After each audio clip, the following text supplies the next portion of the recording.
આ વર્ષે મોરબી મ્યુનિસિપલ કોર્પોરેશનની ટેક્સ શાખાની ઉત્કૃષ્ટ કામગીરીના કારણે જે વાર્ષિક ટેક્સ વસૂલાત છે એ ઐતિહાસિક રીતે 23.04 કરોડની વસૂલાત આ વર્ષે કરવામાં આવી છે, જેમાં entire team led by DYMC ખૂબ ખૂબ અભિનંદનને પાત્ર છે.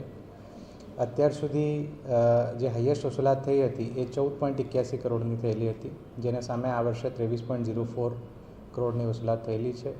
ગયા વર્ષે આનાથી લગભગ અડધી વસૂલાત એટલે લગભગ 12.43 કરોડની વસૂલાત થયેલી હતી.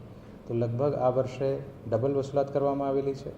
સાથે સાથ જે 9 મહિના હતા મોરબી નગરપાલિકાના, એ પીરિયડમાં લગભગ 11.03 કરોડની વસૂલાત થયેલી હતી, જેની સામે કોર્પોરેશન બન્યા પછીના જે 3 મહિના છે એમાં લગભગ 12.01 કરોડ એટલે કુલ 9 મહિના કરતાં પણ છેલ્લા 3 મહિનામાં ખૂબ જ સારી કામગીરી કરવામાં આવેલી છે. આ જે વસૂલાત થયેલી છે એના પાછળ ઘણા બધા રીઝન્સ છે. એમાં અમુક સ્ટાફને પણ કોર્પોરેશન દ્વારા રિક્રુટ કરવામાં આવ્યા હતા, જેમના દ્વારા સતત ફિલ્ડમાં રહીને ડિમાન્ડ, બિલ અને નોટિસની બજવણી કરવામાં આવેલી છે. ઘણા લોકોને ટાંચ જપ્તીની નોટિસો અને વોરંટ આપવામાં આવેલી. એના આધારે 37 જેટલી મિલકતોને સીલ પણ કોર્પોરેશન દ્વારા કરવામાં આવ્યું. અને આ સીલ મિલકતો પૈકી ઘણા લોકોએ પોતાની મિલકતનું સીલ ખોલાવવા માટે પોતાની જે ટેક્સ બાકી હતું એની ભરપાઈ કરી દીધેલી છે. અને ઘણા બધા એવા લોકો છે જેમને હજુ મિલકતની વેરાની ભરપાઈ કરેલી નથી. તો એવી જે સીલ મિલકતો છે એમાં આગામી સમયમાં અમે હરાજીની કાર્યવાહી પણ કરવાના છીએ. અને આ વર્ષની કામગીરી ઉપરાંત પણ આવનારા વર્ષમાં આપણે કેવી રીતે આનાથી પણ વધુ વસૂલાત કરી શકીએ એના ઉપર ખાસ ભાર મૂકશું.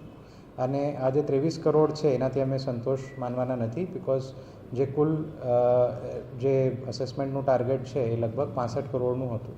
તો આ વર્ષે જૂનું અને નવું જેટલું પણ અસેસમેન્ટ થશે એના આધારે આવનારા વર્ષમાં 50 કરોડ જેટલી વસૂલાત થાય એના માટે અમે પ્રયત્ન કરશું. આપને બધાને ખ્યાલ છે કે અત્યારે રિકવરી ઓફિસરની નિમણૂક પ્રક્રિયા પણ હાલ મ્યુનિસિપલ કોર્પોરેશન દ્વારા કરવામાં આવી રહી છે, અને એ લોકોને નિમણૂક પત્ર અમે ટૂંક સમયમાં આપવાના છીએ.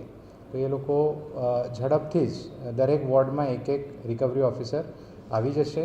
જે કામગીરી ટેક્સ શાખા દ્વારા ગયા વર્ષમાં કરી છે એ કામગીરીને અમે આ વર્ષમાં પણ કન્ટિન્યુ કરીશું. અને જે લોકોને હજી સુધી બિલ, ડિમાન્ડ અને વોરંટની બજવણી નથી થઈ એ લોકોને અમે બજવણી પણ કરશું.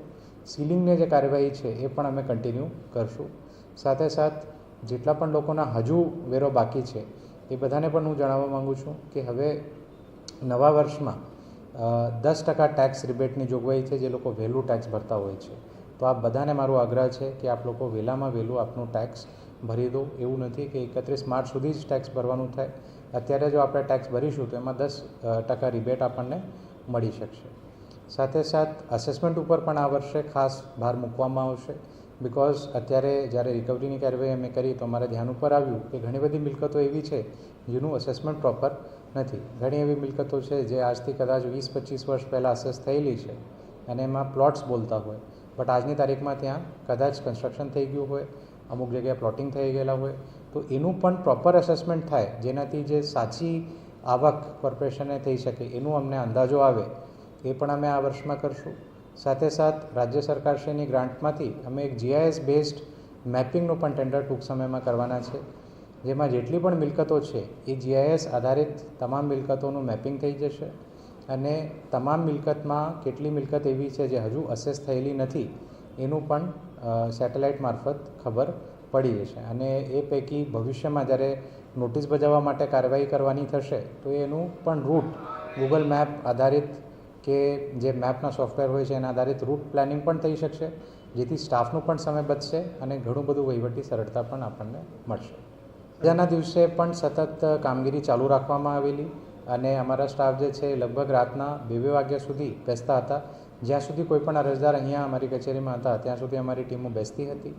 છેલ્લા 3 દિવસોમાં લગભગ દરરોજ 30 લાખથી વધુની આવક થતી હતી. સાથે સાથ ઘણા લોકો ઓનલાઈન ટેક્સ પણ ભરતા હતા, જેના કારણે છેલ્લા 3 દિવસમાં લગભગ 1 કરોડ જેટલી આવક અમને થયેલી છે.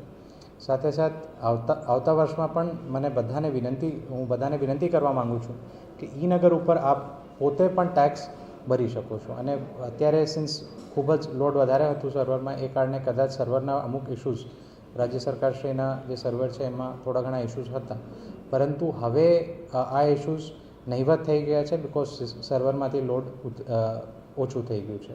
તો તમામને મારી વિનંતી છે કે ઈ-નગર પર જઈને પોતાનું મિલકત નંબર જો આપ નાખશો તો આપ ઓનલાઈન પણ પેમેન્ટ કરી શકો છો. પેમેન્ટ ગેટવે પણ છે, તો સીધું ઓનલાઈન જે રીતે આપણે એમેઝોન કે ફ્લિપકાર્ટમાં ખરીદી કરતા સમયે પેમેન્ટ કરતા હોઈએ છીએ એ રીતે ઓનલાઈન પણ કરી શકાય છે. તો અહીંયા અમારી કચેરીમાં આવતા પહેલાં એકવાર વિનંતી કે આપ લોકો પોતાની રીતે પણ ટ્રાય કરી લો, અને જો ન થતું હોય તો અમારી કચેરીમાં સ્ટાફ સતત કાર્યરત છે જે આપની મદદ કરશે.